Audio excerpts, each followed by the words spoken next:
to Tokyo Game Life, a Tokyo-based video game podcast focusing on Nintendo and gaming culture in Japan's capital. I'm your host Mono, bringing you a slice of gaming life from Tokyo.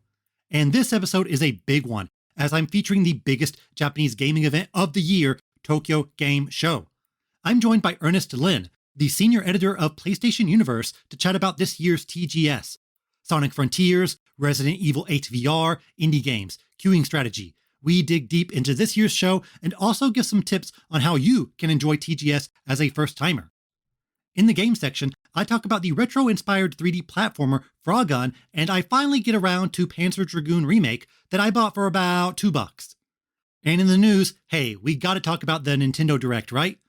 I analyze this month's Direct and tell you what farming game you should be excited about. But first, let's dig into the feature on the 2022 Tokyo Game Show with guest Ernest Lin.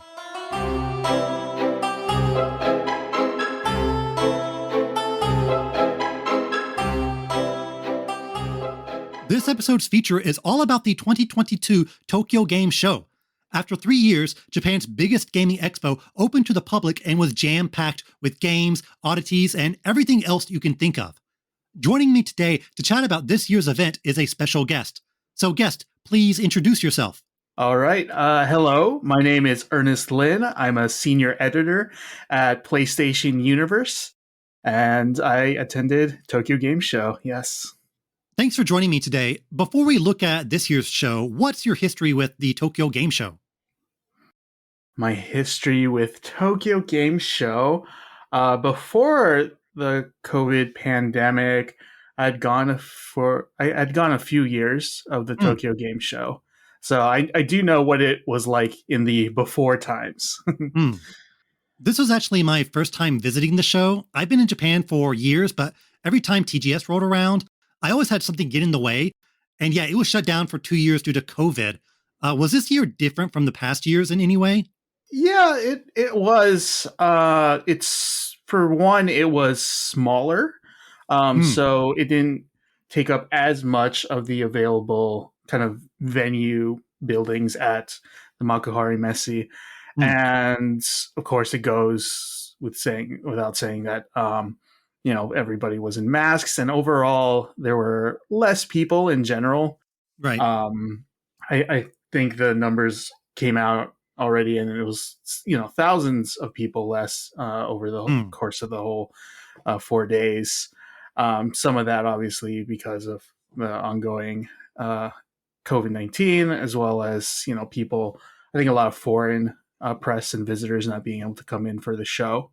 Right. I think the other along with that is I think there were less booths as well, especially for some of the bigger hardware and bigger accessories. I remember in one past year there were booths promoting even things like kind of like giant motorcycle shaped hardware for kind of VR amusement. So you would put on the VR headset and be on this like kind of motorbike looking thing.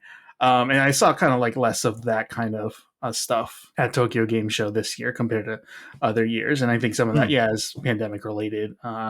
Maybe it's much more expensive and not worth it for those companies to haul all the things they need to have a booth and also get into Japan for the show itself. So, okay, let's get into this year's event. It was held in Makuhari Messe in Chiba, which is not Tokyo at all. It's like saying something is in New York, but actually it's in New Jersey. And before we talk about the games and the show floor, I need to ask you about this Sega party you attended during the press days. There were dancers, chili dogs. What was going on? Right. So the Sega TGS party, it was on Wednesday night. So the night before the first day of TGS. Right before that was the Ryoga Gotoku Summit, where the developer studio behind Yakuza, now known as Like a Dragon Games, had a kind of press conference event where they announced 2 additional games there. Did you have one of the chili dogs? Yeah, I had a few of the chili dogs, and I was I was a little impressed. You know, it was better than I expected to be. So, you know, it was really on brand for them to have that as one of the food options there. You mentioned earlier that you were also at the Ryuga Gotoku event. What was it like being there live? It was really, really cool. You know, Mm, it was a big sort of event for them and a big production where, you know, they were also live streaming it. So they had a full, you know, crew there to live stream it and also have translators there for kind of international audiences. Yeah, it was really cool, and to be able to see the some of those key developers as well as actors in person was just it was just really cool, really exciting. They are very big personalities. I think right. that comes from, you know, for some of them playing those roles for so long. So yeah, it was really cool to see them in person and talk about the upcoming games and what they, Hmm. you know, what they are thinking about. What do you think about the name change from Yakuza to Like a Dragon in the West? I think it's interesting.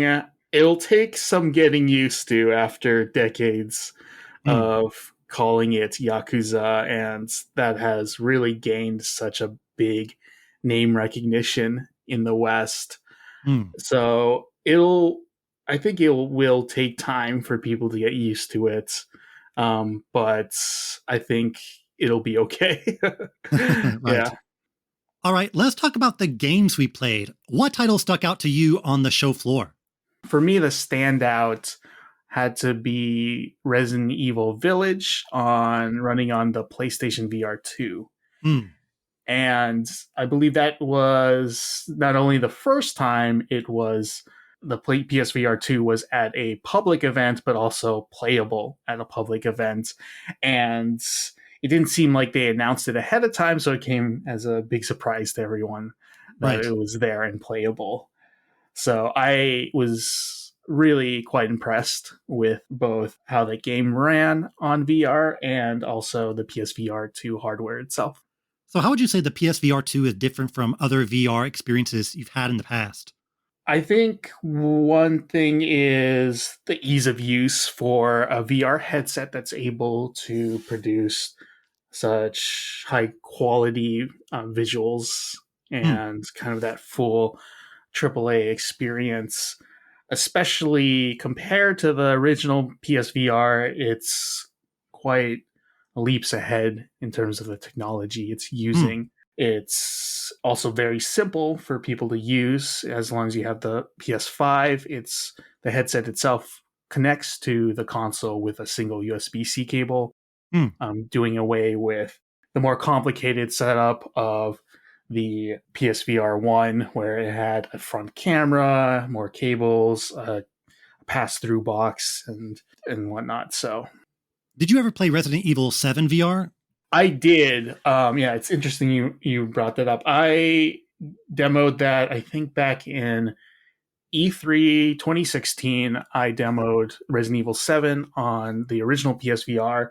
That was a cool experience as well, but I think because of the more limited technology of that headset, I did end up getting a little bit of motion sickness.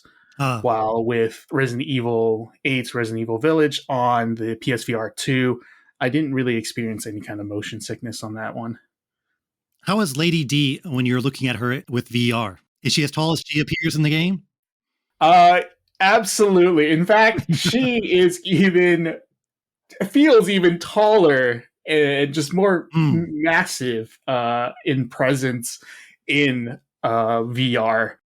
When I was first meeting her and then she's approaching me, I had to tilt my head just really way up Oh, wow. to match her striking gaze. And my booth attendant, I had kind of instructed to take photos when I was playing, and she took the kind of perfect photo from the side where my head was just angled all the way up, looking at the lady herself. So yeah, It was something. Yeah, you really couldn't avert your eyes. It just was bam right there. So, yeah. Yeah, Capcom seemed to use like the Seiken, like the numbered ticket system. Did you think it was hard to get into the Capcom demos? I think it was a little bit hard, yes, for some of the demos. They had some really big titles at their booth. Of course, we discussed Resident Evil Village VR, and also Street Fighter 6 was another really big one. I think just about every day the Resident Evil Village PSVR 2 tickets went out within 10 minutes or something. Right. Yeah, I think out of all of the games that I saw at TGS that had queues, that one was the one to always go through their tickets the fastest. So I think it depended on the title, but the ones being in most demand being RE Village VR and Street Fighter 6.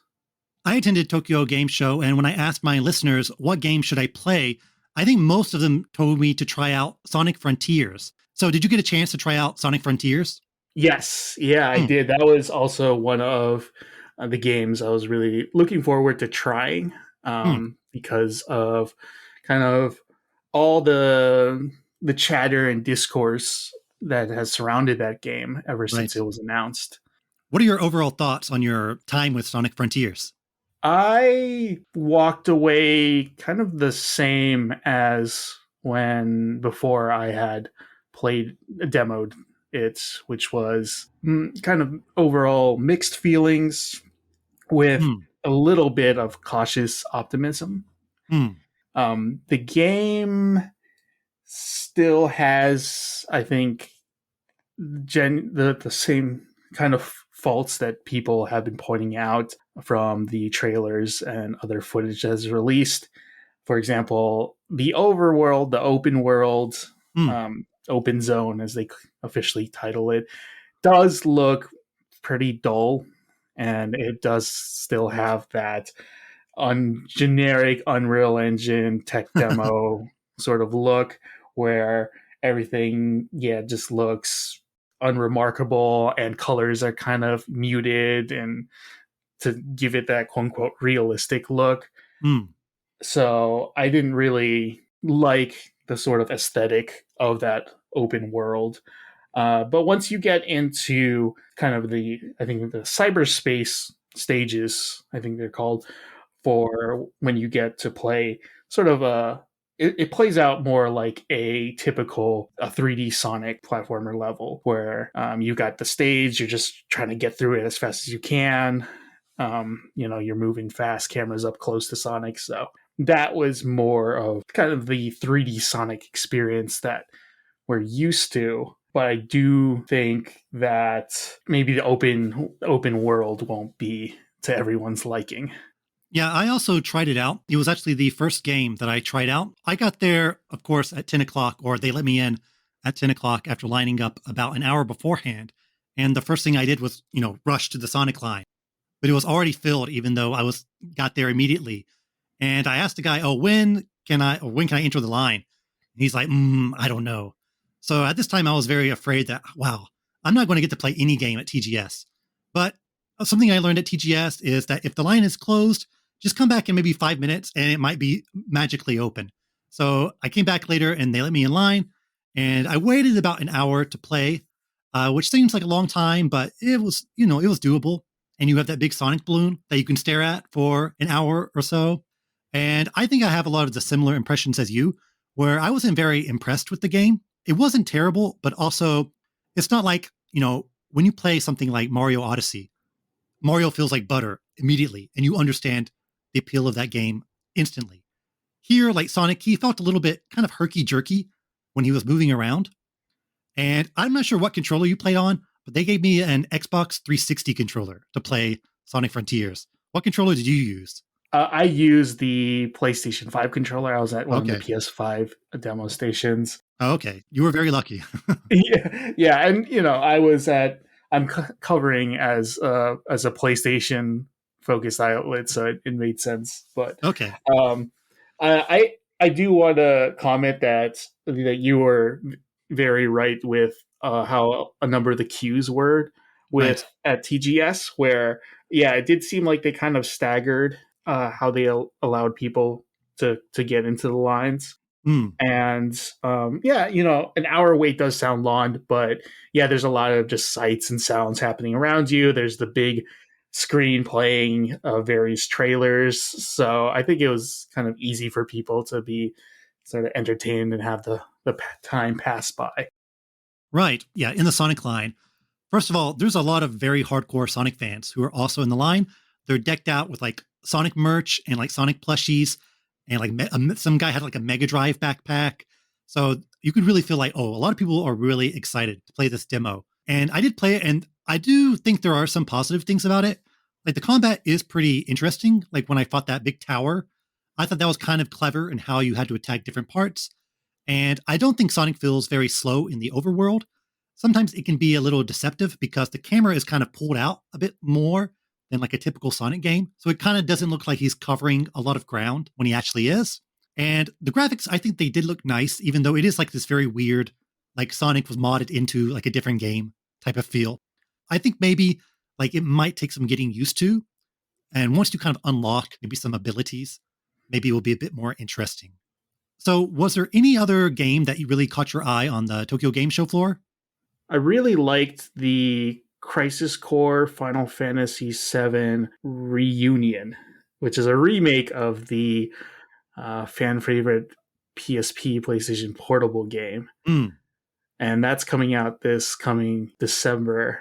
I really enjoyed playing that one. I think it will be a really cool and the definitive way for fans new and old to experience that story. They have done admirable enough job kind of updating the game as overall. It has new character models and backgrounds, as well as UI and gameplay that's more pretty in line and similar to the PlayStation, the Final Fantasy VII remake that came out on PS4, PS5, and now PC as well. So I think people who played Final Fantasy VII Remake especially will have a really easy time playing Crisis Core Reunion.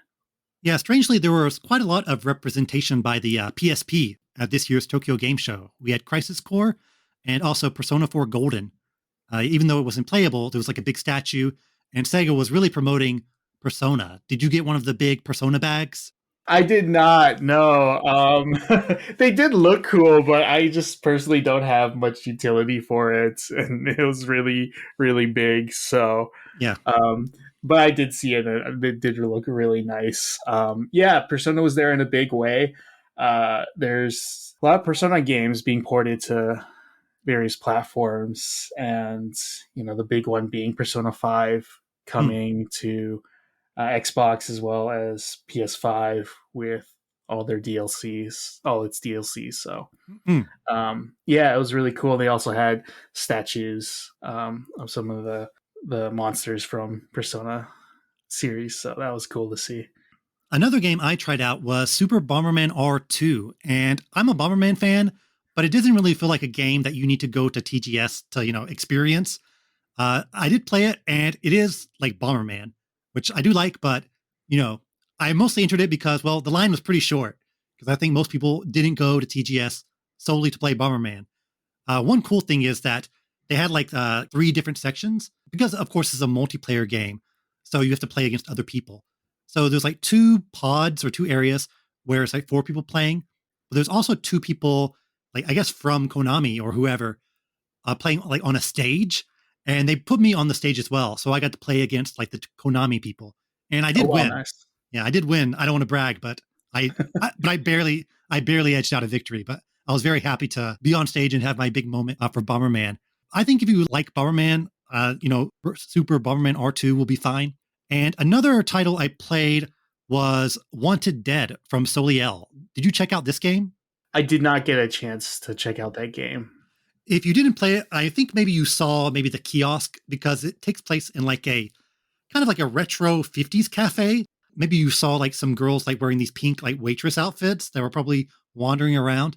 but they were for Wanted Dead, which is from Soliel, which is an indie game developer in Japan. Well, not indie game developer, but a small Japanese developer. And they worked on Ninjala, and they're also working on Valkyrie Elysium, that's also coming out pretty soon. And Wanted Dead is kind of like a old school, and by old school, I mean like kind of PS2 era action game where you just go through the stage. And it's a cover shooter, but you also have a katana. And it feels like kind of old school that way. Or also, if you've played maybe Binary Domain, that's a very similar game, I think, in terms of vibe. This one's much more violent, like you're chopping off heads, you're chopping off limbs. So I think for people who want that kind of like straightforward, like just put me in a level and I go straight and then like chop up people type of game, I think they would probably enjoy Wanted Dead. It's not stylish like maybe a Platinum Games action game, but it has like some grittiness to it and it has a lot of style to it. Inside of the cafe, you would see a diner and they're just playing like a PC game. So that one is like a very funny visual type of thing. Was there any booth that you thought looked like very visually impressive or strange? I think the one that you just described, yes, the Wanted Dead. I do know I wanted to check it out, but I didn't get around to it. I think their booth, yes, was the most creative one that I saw, where it was like a full sort of mock diner.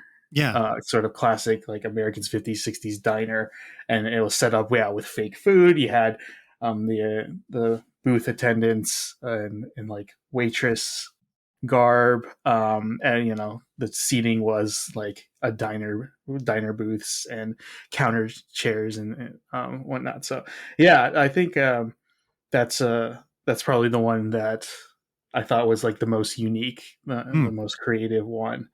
Yeah, Wanted Dead looked really good. Yeah.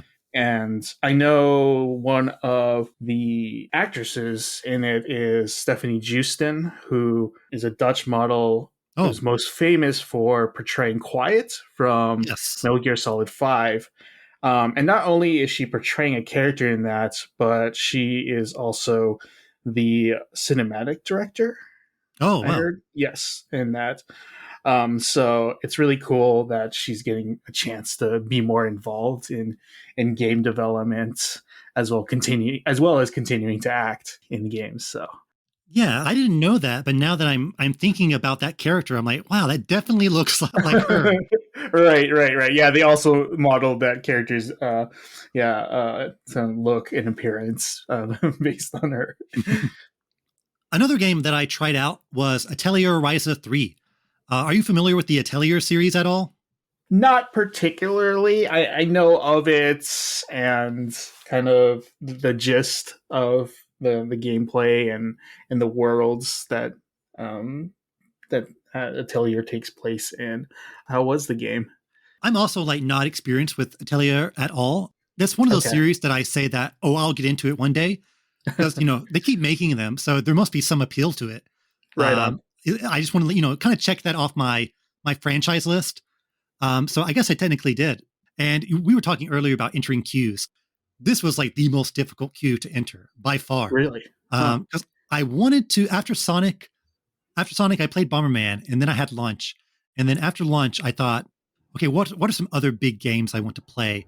And I thought, okay, Atelier Ryza 3, I could probably get into that line. The line was only like, how can I explain it? 2 sections. You know how like some lines are like winding, like a big snake, and it has like different turns. This one, like an amusement park. Yeah. yes, yeah, exactly. This one only had like kind of one turn, 2 types of, I guess, sections of people. But every time I went there, it was filled. I asked the lady, it's like a very short, she's not even pushing 5 feet tall, young Japanese woman. She is like the toughest person there because she was not letting anybody into this line. So I went there after lunch, which is maybe like 12:30 or so. And I asked like, when can people enter? And of course, everyone has the same answer. They're just like, I don't know. So you kind of have to go back and forth the entire afternoon, maybe once an hour to the Atelier Ryza line. And it was always, they weren't letting people in. And then it was like 4:00, which, is kind of winding down the game show. And I thought, well, this is my last chance. So I kind of just waited there because I noticed there was a gap in the line. So I thought, okay, they're going to open it soon to fill this line. Other people, of course, are kind of noticing this as well. So there's like one line forming perpendicular to the line, another line forming like in front of the line, we're kind of waiting for them to open the line. And then eventually they do. But now it's really chaotic. Two lines are like converging into one, trying to fit into this like very narrow space. But I fortunately got into the line. I waited maybe about 45 minutes and I tried out Atelier Ryza 3, which is my first time with the franchise. And I was actually quite impressed by it. Visually, it's very beautiful, kind of has this painterly pastel type of look to it, not too dissimilar from Breath of the Wild. They put you in like a quite a big area, and it's much more action based than I thought it would be. It is kind of turn based battles, but there's also some like real time systems to it. Like you can do like a combo inside of the battle, like 3 times. You do like a 3-hit combo, and then you can follow up by summoning another person, a spell. So I thought it was much more involved than I initially imagined. So I walked away thinking like I should get into this series because it looks really nice and it's much more action oriented than I initially imagined. And I got the best thing from this exhibit. They gave me that Uchiwa fan of Ryza. The fan is shaped like her head, and there are like some eye holes. So you can like put it in front of your face and become Ryza if you so choose. Oh yeah, no, that was yeah. I saw that. That looked really cool. Yeah. On that note, I I've covered and written news about the Atelier series in the past, Hmm. and the visuals, yes, have always impressed me quite a bit with how beautiful they are, and that they have a cell shaded look, but it is very watercolor paint Hmm. esque. I'm also curious about the Ryza series under Yes. the Atelier franchise because I assume for whatever reason that it is quite popular because now there have been 2 sequels for 3 games in general, and not every Atelier game gets that many sequels. So I'm wonder if it's because of the characters themselves or the world, but it seems that fans have been really positively receptive to the Ryza series so far. Yeah, I also wondered this because, yeah, Ryza, the first 2 games, they sold about 1.5 million total, which is like the most out of the entire series. And I kind of wonder, like, why did it suddenly, explode? And a lot of people do contribute it to like Ryza's design because she has like a very, appealing design. But I've also done some research, and this one, Ryza, is kind of like a bit different from the normal Taylor series. They kind of streamlined a lot of things, and the combat is like more like real time focused. So I think all these elements kind of combined together, and maybe because it's also on the Switch, kind of day and date, so that audience is also experiencing it when previously it was mostly like on PlayStation platforms. What are some like under the radar or indie games that you tried out at TGS? One indie game that I played at TGS that I was quite impressed with and really looking forward to is called Sky Children of Light, Yes. Children of the Light, for by that game company. Hmm. And I know it's actually already out. It has been Yes. for a few years on iOS and even Switch. It just kind of slipped under my radar, and I never got around to playing the mobile or Switch versions. But it was announced during TGS that it would be coming to PlayStation platforms. Hmm. So I was over at their booth and got a little bit of hands-on time playing that. And it's very much like in the style of that game company's games, where it's got a very pretty but sort of minimalist, simplistic visual style. The gameplay is very soothing. It's simple, but very kind of fun and experiential. I think that'll be a really cool one for PlayStation fans to be able to experience. Um, the interesting thing I noted when I went by their booth during the public days was a lot of the showgoers that were at that booth were actually female. You had Hmm. a very large female audience there, taking a look at the booth and looking at the game and buying the merch. They also had a merch shop pretty close to the main booth. So I thought that was really an interesting demographic that I saw. compared to a lot of the other booths. So it seems that it has a small, maybe a dedicated fan base. I'm not sure in Japan, Hmm. but it was really cool to see that that many people kind of taking interest in a game that's I don't know if that game company has had as much popularity as maybe with that game Sky.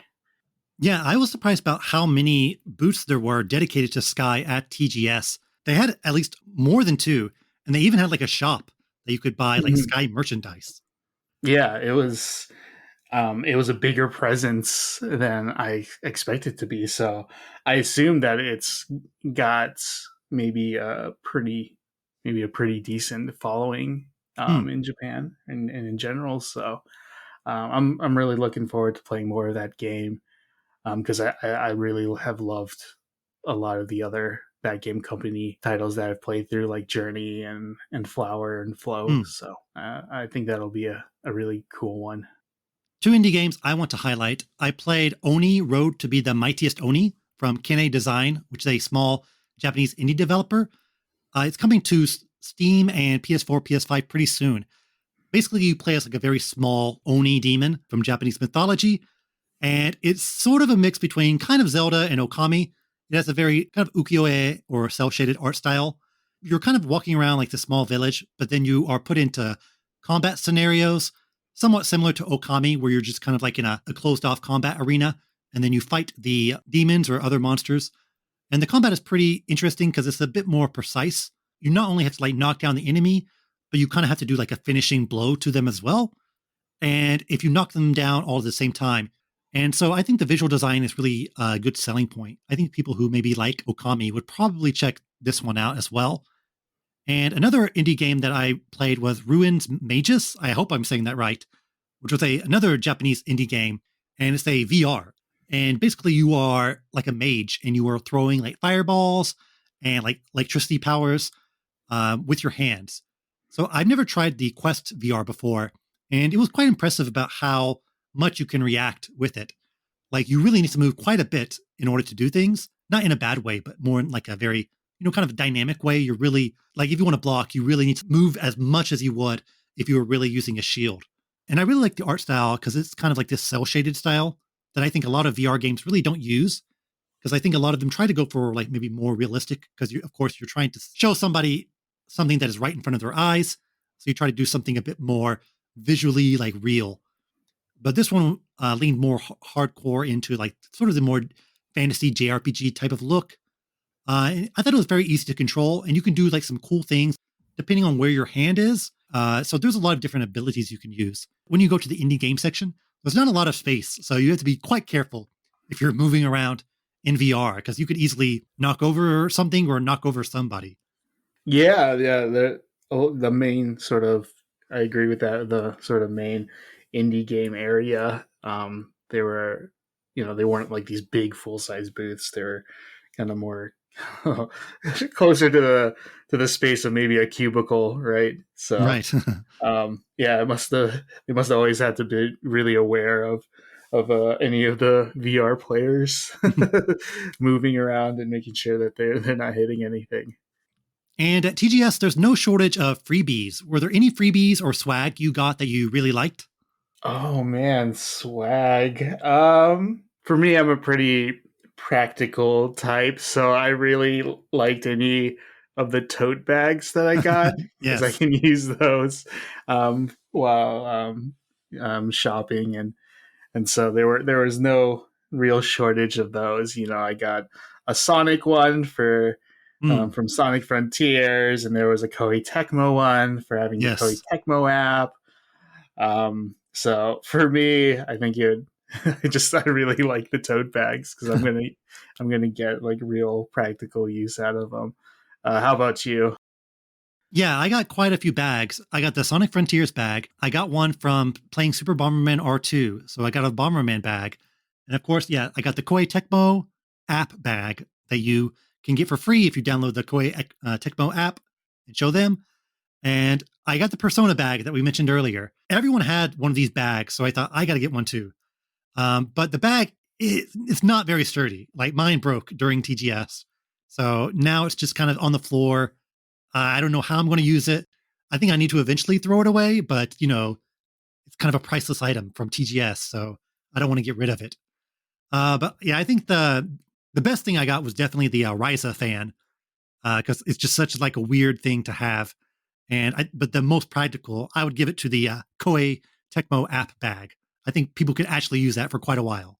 Yeah, I think out of all the tote bags that I saw and got, the Koei Tecmo app bag was the kind of most expensive feeling. It's kind of the thickest and sturdiest of all of the tote bags. So, yeah, I think I'm gonna get a lot of use of that for years.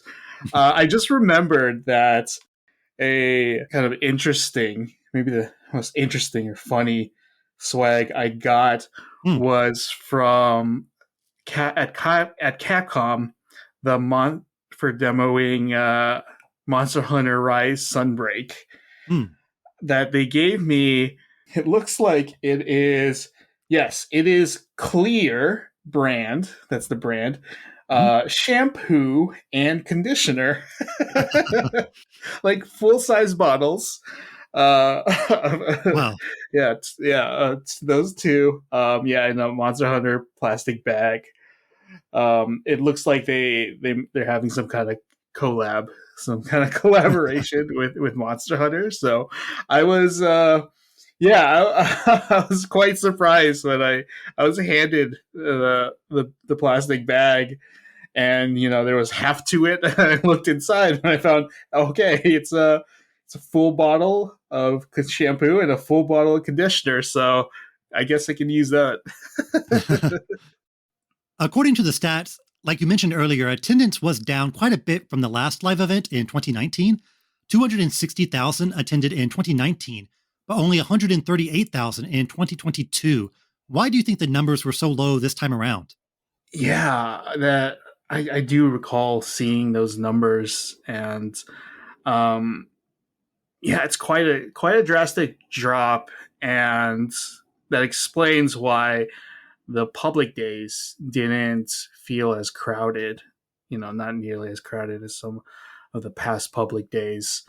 Hmm. Um, I think it it still has to chalk up to being the ongoing COVID-19 pandemic and a lot of people not coming out because of that.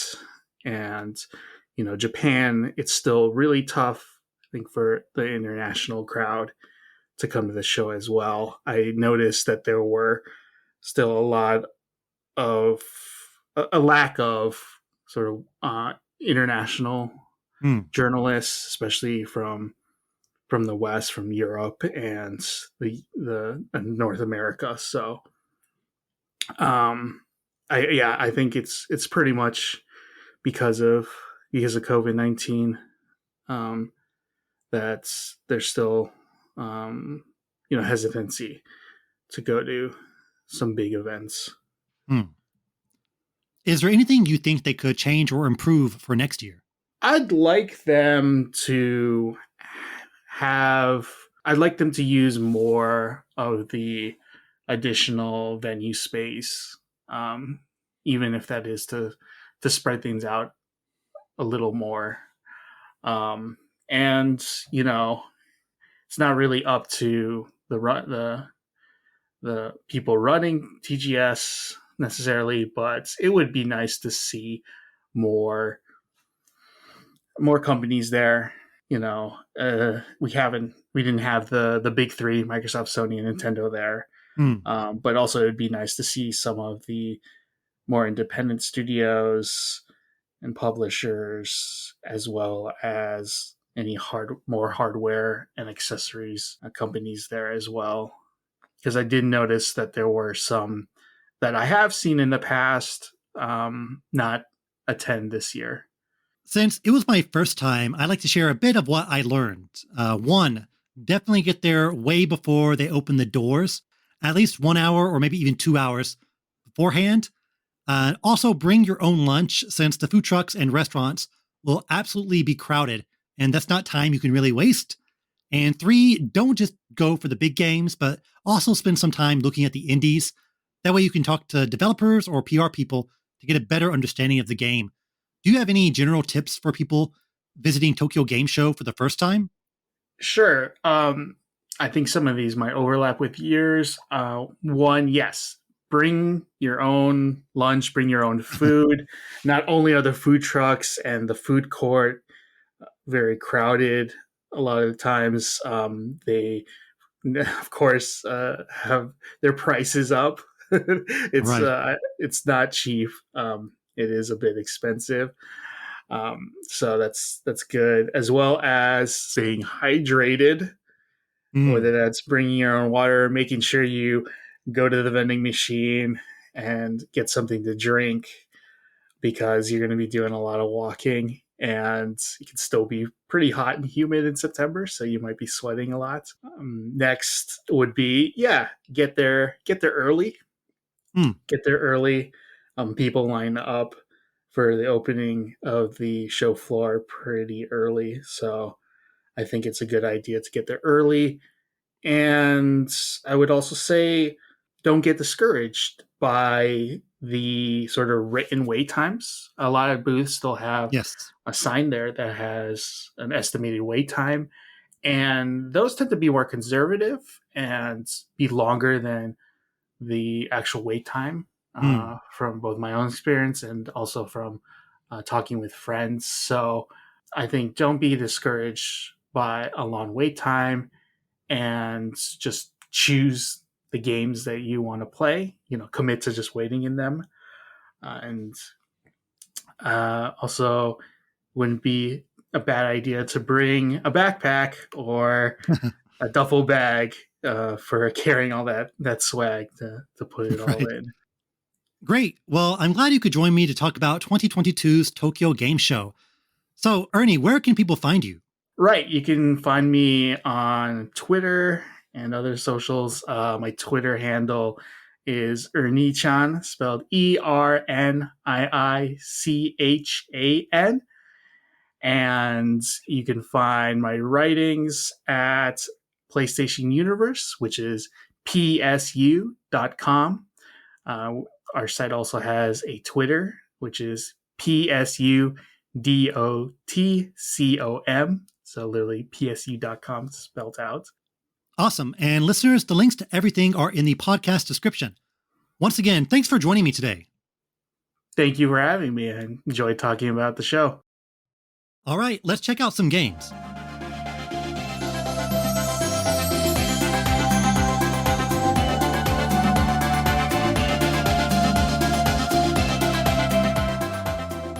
Once again, thanks to Ernest Lin for joining me to chat about TGS. Be sure to follow him on social media and check out PlayStation Universe. The links to everything are in the podcast description. Let's look at some Switch games I've been playing. I'm still putting an absurd amount of time into Splatoon, but shockingly, there are other titles on the Switch outside of Splatoon 3. Splatoon has a lot of innovation when it comes to weapon designs, when it comes to taking something unconventional and making it a weapon, but a gun that's also a frog, Nintendo hasn't come up with that one yet. But someone did. Frogun is a new platformer collectathon from indie developer Molgato. I want to call it a retro platformer, but if I say that, people immediately think of sprites, a 2D plane, Mario vibes, and so on. But Frogun has its eyes locked on a different era of retro gaming, the 32/64-bit era. It's taken a while for us to get retro titles inspired by this generation. A lot of the affordable game-making tools are heavily 2D focused, but we're slowly seeing games that look like they could have come out on the PlayStation. It's a hard style to nail, since while a lot of 2D games on the Super Nintendo, Genesis, PC Engine, and so on had beautiful sprites, the blocky polygons of the mid-90s, they're not quite as nice looking. There is nostalgia for that look, but most people think, yeah, I'm glad we're past that. However, I do think it can be done well, and Frogun definitely conveys the strong elements of that graphical look and not the weaknesses. I mentioned earlier that it mimics the early 3D graphics of the 32 and 64-bit era, but honestly, it's mostly the 32-bit side of that. It looks like an up-res PlayStation game, something that's more similar to Crash or Croc and not Mario 64 or Banjo-Kazooie. I think the easiest point of comparison is the Mega Man Legends series. The flat, expressive anime-style faces that are just a texture slapped on Frogun's hero immediately makes me think of Mega Man Legends. That game definitely has one of the more impressive art styles compared to a lot of its other peers from the era, so it's a very smart thing to duplicate. One thing that's thankfully not duplicated is the blur and fog from many games of that era. You can see quite a ways in each level, and the textures are smooth and crystal clear, but obviously their design and art style don't stray away from the type you'd see in a PlayStation game. There are filters like blur or CRT, but honestly, these don't look good at all. I know some retro fans kind of scoff at any filtering or upresing for classic games, since many want to see the game the way the developers intended, but I absolutely don't mind it from this generation. It's definitely a far cry from the hideous Vaseline pixel smoothing a lot of companies like to use for their 16-bit titles. And the game actually has a photo mode where you can change your pose and expression, so that's definitely something new for this era. I really like the diorama feel of the stages, and the main character has a really nice design, so it's easy to get lost in taking pictures. Plus, you can swap out hats, so having a bit of customization is always nice. Well, I've been talking a lot about the graphics because honestly, that's the thing that sticks out most, but what about the gameplay? It's a stage-based 3D platformer where the goal is to find the exit. Along the way, you fight enemies, make some risky jumps, and collect literally hundreds of little trinkets. At the end, you get an amulet based on your performance, like if you didn't die, or if you found all the gold coins, or found the single obsidian skull hidden in the level. The game's replayability comes from the sheer amount of things you need to collect. There's no penalty for ignoring them. It's not like levels are gated behind you finding X amount of jewels, but the levels are laid out in a way for you to explore them in order to find these hidden collectibles. Collectathon is kind of a dirty word, but I do think there is an audience for these types of games. Their heyday was in the late 90s, and then people turned hard on the concept, but now so many games are just kind of like collectathons but in disguise. Namely, every open world game. Although the levels aren't the wide open zones of Mario or Banjo, I will say that these are less linear than you would think. It's not simply going from A to B. Oftentimes you'll come across multiple paths or enter a hole that brings you to a new area. It has a bit of a slower exploration-focused rhythm, and it's not like 3D World where you are racing to the end. The levels are often impressively designed, with a lot of verticality and variety in each stage. You can get lost though, and I even found myself looping back to the start a few times. Those who just want to go to the goal and ignore the collectibles might be a little frustrated by Frogun's less direct levels, but there's plenty of platforming challenges in each level for those who care more about that instead of getting all the coins. Now, the X factor for the gameplay is the titular Frogun. It's essentially a grappling gun, the hookshot from Zelda, if you will. It can grab enemies, pull blocks, zip you over a gap, typical hookshot stuff. You can only aim horizontally though, and there's a reticle to help you see where you're aiming. Making hookshot the game is an intriguing idea, but Frogun doesn't do a whole lot with it. You never upgrade it or use it in any new way after the first few stages. It's always to zip you somewhere or grab enemies. Granted, the hookshot also does those things, but Zelda isn't entirely based around the hookshot. Plus, the 3D Zelda games brought in the first-person aiming and the rad double hookshots from Twilight Princess. Frogun doesn't really have a new take on the idea, outside of being able to grab enemies and then throw them at other enemies. I've seen a lot of Chameleon Twist comparisons, but I haven't played that game, so I can't really compare. I don't know why there are multiple grab things with your tongue games, but they're out there. While the Frogun works well when you're exploring or casually using it, when it comes to precision platforming, it can be very wonky and lead to your doom. A lot of puzzles have you jumping multiple times in a row while hitting things with your gun. The auto-aim is far from perfect, and sometimes it can be difficult to judge the range of the gun or even the range of your jump, so there are a lot of times where your shot doesn't connect and then you plummet into a pit. And there's a lot of bouncy pads where you need to hold down the button to jump higher, but sometimes that doesn't work well. And that brings me to my main criticism about Frogun, the difficulty. I have no problem with a fair challenge, but I feel like a lot of Frogun's difficulty comes from the jankiness of the platforming and the real lack of checkpoints. These things are very few and far between, especially if you're searching through optional areas.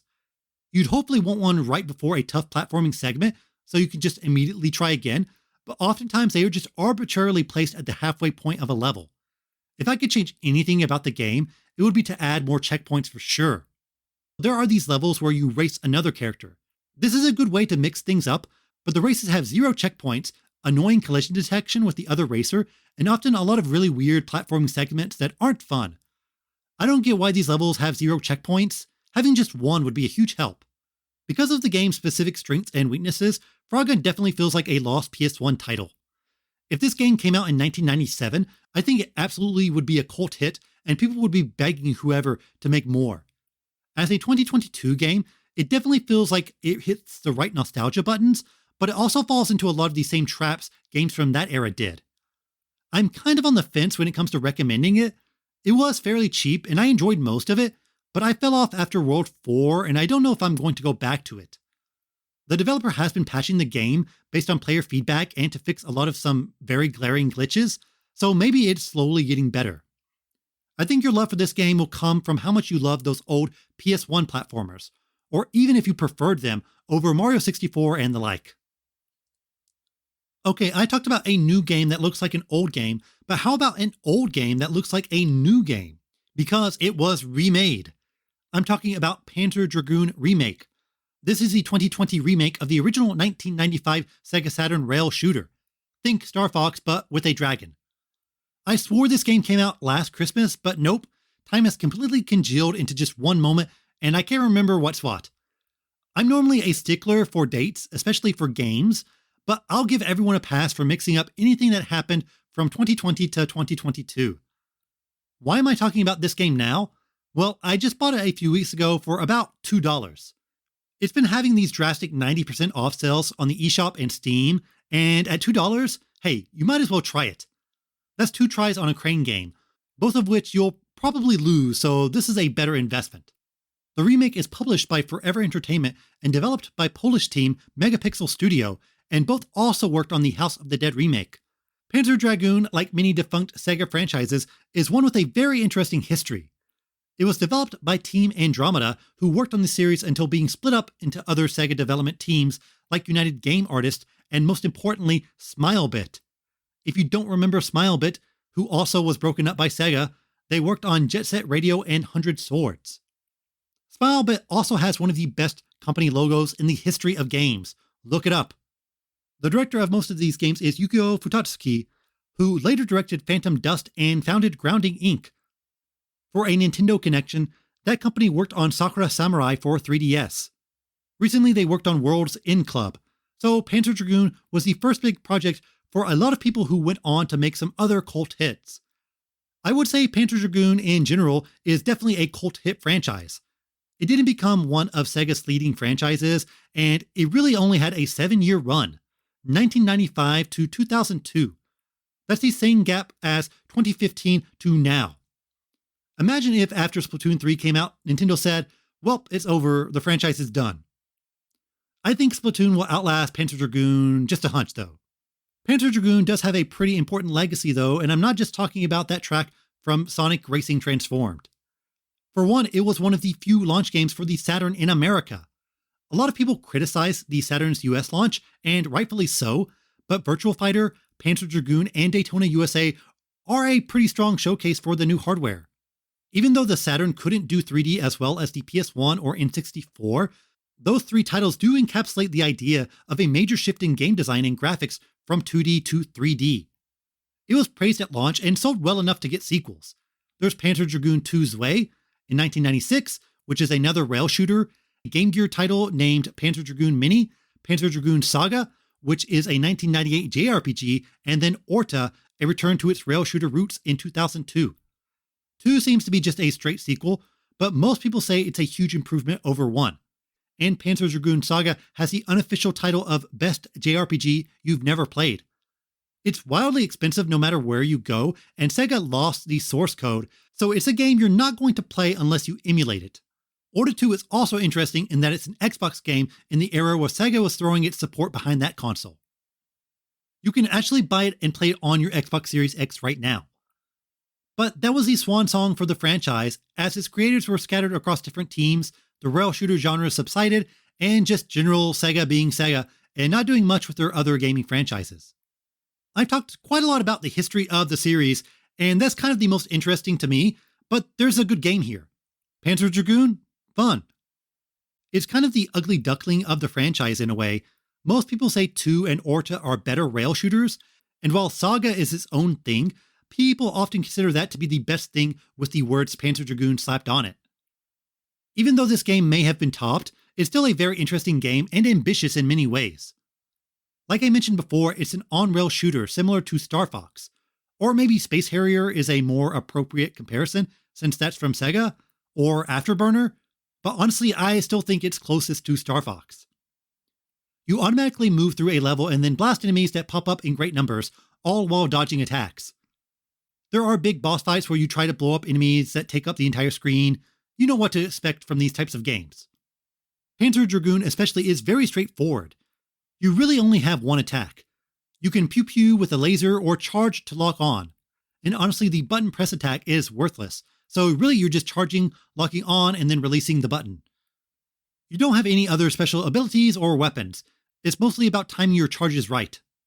This sounds a bit dry, and it kind of is, but I think the most interesting element about the shooting aspect is that you can rotate the camera 90 degrees by pressing a button. Enemies don't always pop up right in front of you. They may try to flank you on the left or even come up from behind you.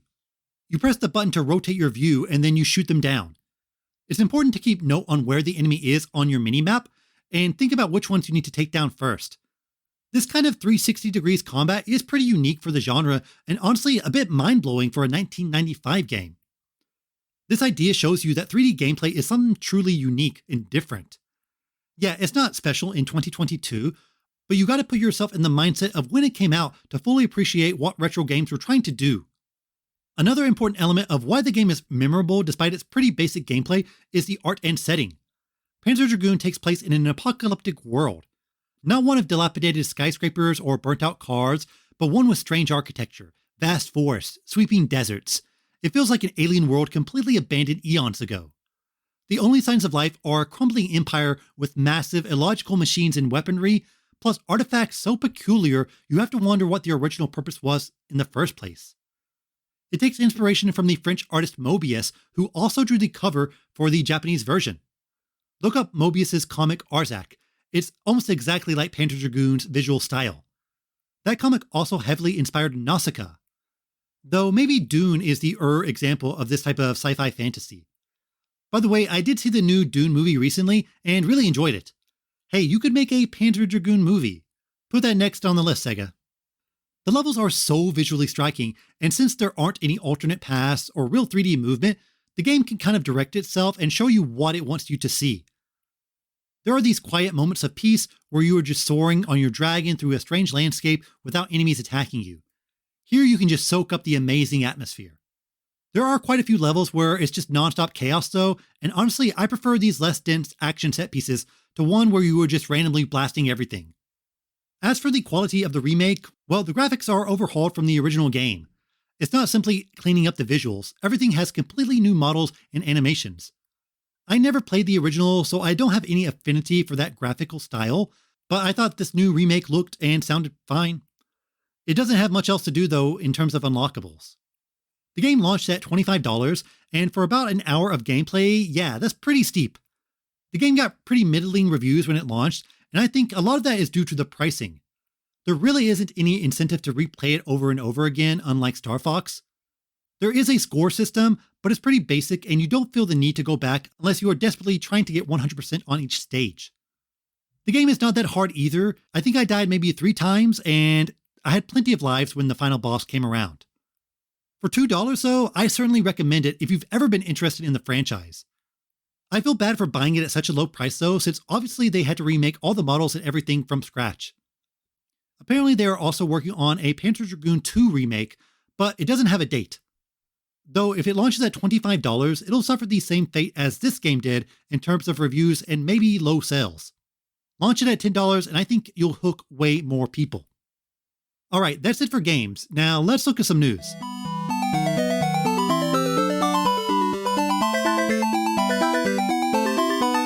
Let's look at some news, and by news, I mean the Nintendo Direct. I already talked a lot about the other big news items in the TGS segment, so let's have this feature solely dedicated to the September Nintendo Direct. Though I do want to look at the state of play a bit at the end. The bad thing about having a bi-weekly podcast is that if there's anything huge that gets announced a day after your last episode, you gotta wait quite a while. And all the hot takes are cold now. But hey, you can't really talk too much about a Nintendo Direct, right? Rumors of a Nintendo Direct were swirling for weeks, if not months. We didn't get a traditional big E3 Direct in June, so until now, the only big general Direct we had was in February. So yeah, Nintendo fans were hungry, starving even. Though it's not like 2022 has been light on Nintendo titles. We've already had a lot of huge games hit and more on the way. But you do want a big Direct to look forward to. The hype, the build up to the event, the speculation, the big announcements. It's almost like a festival in a way where people get together to celebrate video games. The starting point is probably pretty obvious, right? The sequel to Breath of the Wild got a name, Tears of the Kingdom. That was definitely not on anyone's bingo card. Most were probably expecting to use Breath or Wild in the title, but Nintendo just kept the of the instead. I presume the name was purposefully being held back because it would reveal a major gameplay mechanic or story point. But hearing Tears of the Kingdom, this sounds like something they could have announced at last year's E3. It's definitely more of a what name than an oh one. And the trailer in general is quite mysterious. It opens up with a cave drawing of a strange rabbit-like creature meditating with 7 orbs surrounding it. The orbs are kind of shaped like magatama, which is a common symbol in Japanese religion and mythology. You might remember that the relics from Skyward Sword are also shaped like magatama, and their origin in that game is pretty ambiguous. Plus, in Skyward Sword, when you get to the Silent Realm, you are literally collecting an item called Tears. So I think the connection is stronger than you'd think. Breath of the Wild in general had a lot of Skyward Sword callbacks, perhaps more references to that game than any other. The 7 orbs could be the 7 sages though, or maybe you need to collect 7 things to beat the game. The cave paintings show Zelda, Malice, the Bokoblins, until we finally get a bit of gameplay with Link jumping off of the Sky Islands. The gameplay portion in this trailer was very limited and still not showing a whole lot of new mechanics outside of the big glider he lands on at the end, which kind of looks like a stealth bomber. That would be pretty useful in the game, but I don't think Link is going to raid Bokoblin bases or whatever. Even though the gameplay was maybe 30 seconds at most, if you're eagle-eyed enough, there's a lot of curious things to take note of. Early on in the trailer, you can actually see a dragon tail in the sky portion, so it looks like those are back in some way. The logo is a dragon Ouroboros, and people have pointed out that it looks similar to the serpent sculptures you find at Zonai temples in the game. The Zonai are something 99% of players missed when actually playing Breath of the Wild, but the other 1% has been incredibly obsessed with them. I kind of thought that they wouldn't really play a big part, but if they're wrapping up the story from the first game with this title, you might as well tie up that end as well. Near the end of the trailer, you can also see some strange marks on the surface of the world. There's a huge mural of green light covering the mountainside, and also a swirl of that same green light nearby. Someone found the spot in Breath of the Wild, and originally the swirl was a Bokoblin camp, so I wonder if that's further confirmation that the surface will also be changed up quite a bit. Another thing I want to touch on is the Master Sword in the logo. It's broken at the top, but then it morphs into the green glyph design we've seen all over the game. I wonder if this is hinting towards weapon customization or augmentation, something I've predicted in the past. Link also carries with him green vials, which I assume will allow him to use his arm spells. Maybe you can buff weapons or the Master Sword by using them? Or maybe you can fix broken weapons somehow with these vials. I'm curious how they handle weapon durability this time around. I thought it was perfect in the first game, but it got a lot of criticism, and I can see Nintendo wanting to put some new spin on it. And the date? May 12th. So proper spring, not like June 30th or something. It's still 8 months away, but it's easily my most anticipated title. I wish we got a bit more to chew on with this trailer. I mean, we were left with more questions than answers, and nothing really big in terms of gameplay revelations, except that you have a super glider now. It'll be a long 8 months, but hey, we gotta endure. The second biggest game for me was Fire Emblem Engage, the newest mainline FE game from Intelligent Systems. It's been over 3 years since Three Houses, and I've been ready for another one. I could easily play a Fire Emblem game every year, just keep cranking them out. This game was leaked well before the announcement, and everything rumored about it seems true. The main gimmick of the game is summoning emblems, past lords from other FE titles, to assist you in battle. They can attack with you, similar to team-ups in past games, and you can also fuse into some super form. What stuck out to me the most is how clean the interface is, and the maps look fantastic. They have a much more cel-shaded, brighter art style than what we saw in Three Houses. That's a great game. It was my game of the year, but it was pretty ugly at times. Engage looks like a huge step up, both in terms of graphics and presentation. It looks like a game that has a sizable budget. The character designer is VTuber artist Mika Palazzo. The pro tag is pretty wild with its red and blue switch hair, but I think it contrasts well with the white outfit. It's a very striking and memorable design, so thumbs up. Poking around the trailer, you can notice some other important elements, like the weapon triangle has returned. That's a positive in my book. There also seems to be a large hub area like Garreg Mach, and you can even change your character's outfits. Like the Zelda trailer, it was pretty light on actual gameplay mechanics, but those are harder to show off for something like Fire Emblem. One reason I loved Three Houses was how easy it was to customize a character to your liking and the flexibility in their growth. But that's not something you can easily show in a 5-second snippet in a trailer. The game launches on January 20th, which is thankfully soon. Though it means IS does not have a developed game in 2022, meaning their 20-plus year streak of putting out a game on Nintendo hardware is broken. Unless they suddenly throw Pushmo or something out there in December. I won't stick a fork in them just yet. The third big Nintendo first-party title shown off was Pikmin 4, the sequel to the 2013 game. So yeah, it's been nearly a decade. We didn't get a whole lot, but there's a new camera angle. That's something. I have Pikmin 3 on my Switch, but I haven't touched it yet. I do want to do co-op with my wife, since she really loves Pikmin Bloom, but we haven't gotten around to it yet. Pikmin 4 launches in 2023, so we have plenty of time. I can see Nintendo wanting to push this game hard and give it kind of like a Forgotten Land moment, an established franchise that has something big change, and now it appeals more to the masses and sells the most.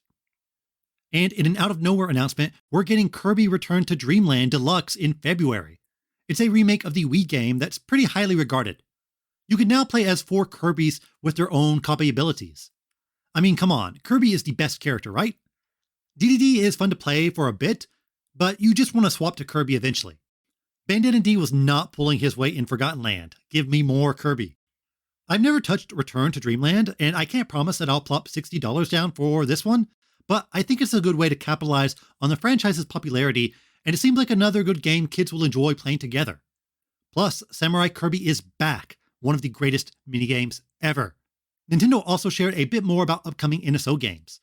N64 will be getting all the Mario parties, Pokemon Stadium 1 and 2, and even GoldenEye with online gameplay. With Minecraft, Banjo, and Smash, and now this, Microsoft seems pretty friendly with Nintendo. I predicted that we would get Game Boy NSO soon, and we didn't. But now that I think about it, it makes a lot of sense why we aren't getting it this year. Nintendo always has some big NSO announcement in September to line up with the renewal season. And what's the biggest NSO-related game this month? Splatoon 3. You want to play Splatoon online? Re-up your sub. By the way, I haven't really talked about Splatoon 3 this episode. It sold 3.45 million copies in a single weekend in Japan, making it the fastest-selling Switch game in Japanese history. If you remember, I did predict this exact thing several episodes ago. Well, I predicted it would be the fastest-selling Switch title at least. Ever in Japanese history? I can't say I saw that in the cards. But hey, great game, and I will talk about it more next week. And you can always listen to the previous episode where I interviewed a pro Splatoon player and talked a whole lot about my first few hours with Splatoon 3. So, are we ever going to get Game Boy NSO? I think next year is likely. The issue is how they deal with Pokemon, and I can see Nintendo and TPC wanting this year to solely focus on Scarlet and Violet with no other distractions. For third parties, of course, Square Enix wasn't going to let anyone steal their spotlight. Octopath Traveler 2 is coming February 24th, the exact same date as Kirby. No one made a phone call and said, could maybe one of us push the game back a week? OP2 has the same structure of the original, with multiple protagonists with their original stories and specialties. Apparently in this new title, they will interact more with each other, which was something that the first game was lacking according to a lot of people. The setting is also more modern, taking place in the late industrial era instead of your typical medieval fantasy. I've said it many times, but HD 2D keeps just looking better and better. This game looks absolutely gorgeous visually. I still haven't touched the first game, and I think I'll just wait for this one. The box art is also incredibly cool, look it up. Square also announced Theater Rhythm Final Bar Line. It's a Final Fantasy rhythm game, and the 3DS games were stellar, so this one should be too. I felt like the appeal of the game was heavily in its touch controls.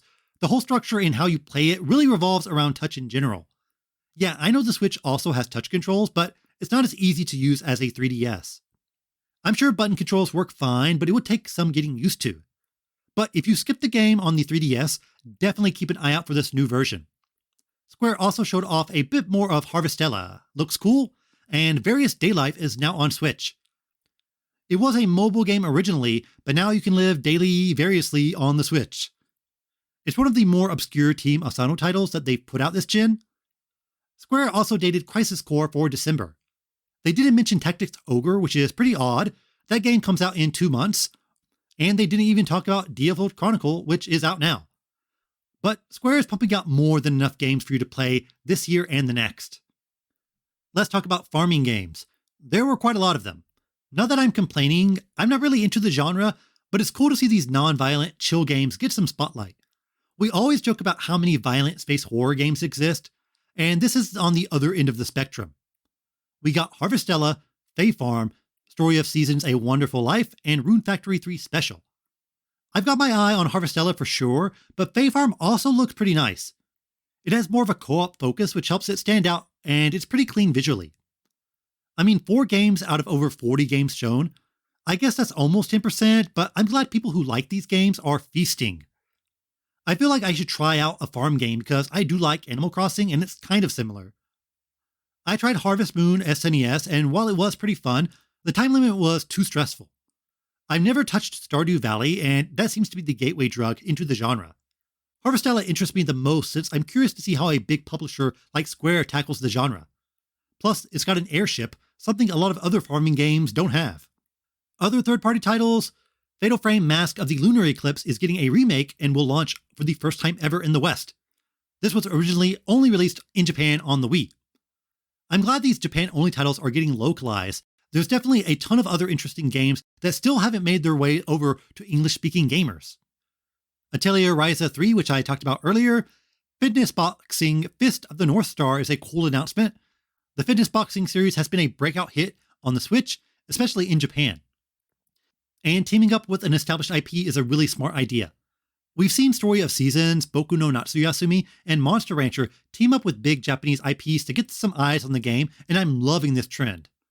I'm still waiting to see which series hooks their wagon to Evangelion, though. A third-party game that got me excited was the Zelda-inspired Tunic. It comes out on the Switch in a few days, and I'll definitely pick it up. Spoilers for the next episode, I'm probably going to talk about Tunic. No Wildermyth announcement, though, hoping we see that next year. Other big third-party games, I got a kick out of Ib showing up. It's an iconic RPG Maker horror game that's pretty creative, even though I don't like scary games. From Mission 1 Remake is still coming this year, and 2 and 3 are on the way. I need to try out these eventually. Master Detective Archives Raincode is a new title from the Danganronpa team. Again, another franchise I need to check out. Oh, and I forgot to mention some of the bigger DLC news. Xenoblade 3 is getting a new character, Mario Strikers is getting Pauline and Diddy Kong, plus Nintendo Switch Sports is getting golf this holiday instead of fall. Plus, more Mario Kart tracks are coming. Pretty expected announcements, but it's good to see these titles getting supported. I still play Switch Sports every now and then, it's just so easy to pick up and play. So that was the Direct. Overall, it was pretty solid. We finally got a date on Zelda, and Fire Emblem is a possible Game of the Year candidate. I know some people are disappointed because the heavily rumored GameCube remasters were nowhere to be found. Unless you count Tales of Symphonia, which is actually based on the PS2 version. I think when you expect something and it doesn't show up, that certainly taints the overall experience. But if you step back and look at it, there's a lot of games Nintendo showed off that I want to play in the upcoming months. 2022 was always kind of just a known quantity. We knew so much about Nintendo's biggest titles this year way back in January. With Zelda coming in May next year, I think we may get our next huge direct in January or February to hype up the game's launch plus what Nintendo has in store for 2023. That year will probably be filled with tons of ports and remakes as the Switch nears the end of its life, but I can see some big titles like a 2D Mario or EPD Donkey Kong down the line. Oh, and state of play. Sony had a 20-minute presentation a few hours after the Direct showing off some of their new games. I quite liked it. We saw some more of Street Fighter VI's World Tour mode, which looks diverse and exciting. The created character models look pretty iffy, but hey, it is what it is. There seems to be a lot you can do in the overworld. If they can just give us a good 10-hour single-player experience, I can see a lot of people who aren't into fighting games checking it out. We also saw Sin Duality from Bandai Namco, where you're a robot shooting at things. Enough said. Project Eve got renamed to Stellar Blade. It's a Nier/Bayonetta lookalike with character models that seem like they were modded into the game. The most exciting to me was Rise of the Ronin from Koei Tecmo and Team Ninja. It's an exciting RPG set in the Meiji era where you play as a Ronin. So yeah, Like a Dragon Ishin is not the only Meiji era inspired samurai game we're getting. That's pretty cool.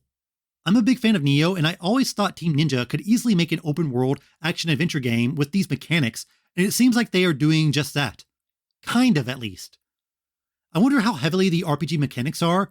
Are we talking Nioh? Are we talking Assassin's Creed Odyssey? I like Nioh more for its combat than its number crunching, so I wouldn't mind it if it was more like old school Assassin's Creed games instead of something more similar to the newer ones. The bad thing? 2024. You might as well say the year 3000. They feel like an equal distance to me. Sony ended their event with God of War Ragnarok, but there aren't even any samurai in that game, so who cares? But yeah, it was great to see Nintendo and Sony have two back-to-back shows with a lot of exciting games. Alright, let's move on to the Japanese gaming phrase of the week. This week's phrase is hitaishogata taisen gemu. Hitaishogata taisen gemu. It literally means asymmetrical battle game. In English, you could probably just call it an asymmetrical game. It's where two opposing teams have different objective and gameplay mechanics. A lot of horror-themed games have this, where one team is a monster and the others are survivors. Dead by Daylight is very popular in Japan, so this genre is definitely growing over here. Once again, hitaishogata taisen gemu. And the Japanese tweet of the week. I picked one from KTWFC. It's a cool pixel animation for the Frog the Bell Tolls, a game I talked about on this very podcast. The game had its 30th anniversary just a few weeks ago, and this animation is celebrating this momentous event. Go back a few episodes to hear my thoughts on that game, but also check out the description for a link to the tweet. It's good stuff. That's all this time. Thanks as always for listening. Be sure to like and subscribe to this podcast on your favorite app. Leave a 5-star review as well. It really helps with visibility. This podcast is also available on YouTube, so like and subscribe there as well. I'm on Twitter, Instagram, and TikTok. Just search for tokyogamelife or find the links in the podcast description. If you like the podcast, be sure to share it with your friends and on social media. If there's anything you want me to talk about or cover, don't be shy, just message me on Twitter. The next episode will be Sunday, October 9th. See you next time. Mata ne!